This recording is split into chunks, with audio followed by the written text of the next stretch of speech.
Әкем қайтыс болған соң анамның да денсаулық сыр бере бастады. Бұл үйде не шешең тұрсын, не мен тұрайын. Шаршатты әбден, өткіз анау қарттар үйіне. Сол шешең үшін мына үйде күнде ұрыс, берекеміз кетті. Шалының артынан не кетпеді екен? Өткізбесең бала шағын жинаймын да кетемін. Қалыңдар шешең екеуің. Арада бір ай өтті, әйелімнің қабағы ашылмады. Балалар да әдейі жылатады, анама әдейі суыған шай, дәмсіз тамақ береді. Жұмыста болатынмын, үлкен ұлым телефон соқты. Тез жетіңізші, өртеніп жатырмыз деп. Алып үйге жеттім. Анам өзі тамақ істеймін деп ас бөлмеде өрт шығып кетіпті. Жер үй болған соң сыртқа шығып көріпті. Әйелім де менің артымша келді. Болды, жетер, құрт шешеңді. Бір күні мына түрмен үйді өртейді.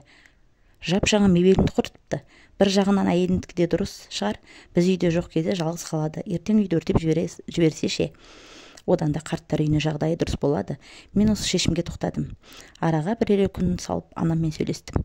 Бір-екі айға сізге санаторийға путевка алып келдім. Демалып кішкене денсаулығыңызды түзеп қайтасыз. Маған осында да жақсы болады ғой балам.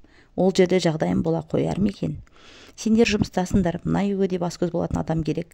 Бәрін қойшы, ол жаққа кетсем, кішкентай Баконтайымды сағынамын ғой. Баконтай деп отырғаны ең кішкентай немересі. Әжесімен бірге ұйықтайды, онсыз тамақ ішпейді. Екеуі бір-біріне сондай бауыр басып қалған. Ар айтып, бер айтып, ол кісіні ақыры көндірдім. Анамның екі сөмкеге заттарын машинаға салып жатқанда Баконтай әжесінің кетіп бара жатқанын көріп, қолынан тартып, кетпейші деп жылағаны әлі көз алдымда. Анам да оны қимай бет орамалымен көз жасын сүртумен болды. Әжең докторға барып келдім, қазір сосын саған көп ертек айтып беремін. Құлыным, сол күтіп жүріп мен келемін. Бала жүрегі әжесінің енді қайтып келмейтінін сезгендей. Машинаның артынан біраз жерге дейін жылап жүгірді. Иә, періште жүрек бәрін де сезеді. Бәрін. Анамда тым шүкір қарттар үйіне әкелгенімде ғана қайдан келгенімізді айттым. Баконтайым сонша жібергісі келмеген еді. Жақын адамының келмеске кетіп бара жатқанын сезіпті ғой.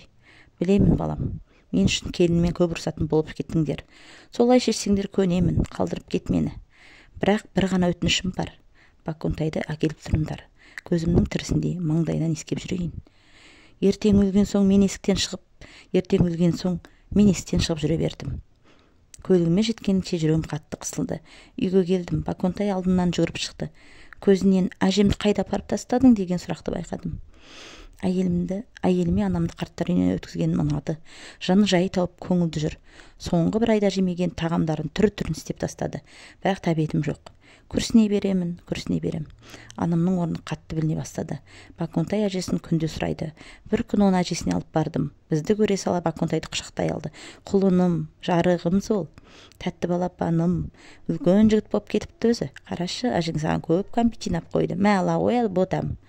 Анам жастығының астынан бір уыс кәмпиттерді алып Баконтайға берді. Жылап тұр, немересін көргеніне қуанғанынан. Кетерде Баконтай әжесінің қасында қаламын деп жылады. Әжесі жатқан керуеттен жібермей ұстап жылап тұр. Баконтай, құлыным, сен үйге қайта қой. Мен ертең барамын, ақылдым менің. Үлкен жігіттер жыламайды, қане папаңмен бара ғой. Үйге келген соң бұлай болмау керек деп ойладым. Анамды қарттар үйіне керексіз адамдай апарып тастадым. Не үшін? Әйелінің сөзіне ердім. Кетем дегеннен қорықтым.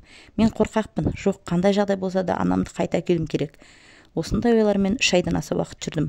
Анамды көруге де бара алмадым. Өзім басқаратын фирма банкротқа түсті. Оның арасында жалға алып істеп отырған дүкенін тонап кетті. Тек сәтсіздік тек шығын. Баконтай есік алдындағы талдан құлап аяғын сынырды. Осының бәрі аз ғана уақыттың ішінде бірінен кейін бірі болып кетті. Бір күні жұмыста қағаздармен басым қадалып отырғанда телефоныма белгісіз нөмірден қоңырау келді. Көтердім. Өмірдегі ең суыт қоңырау осы еді. Қарттар үйінен хабарласыпты.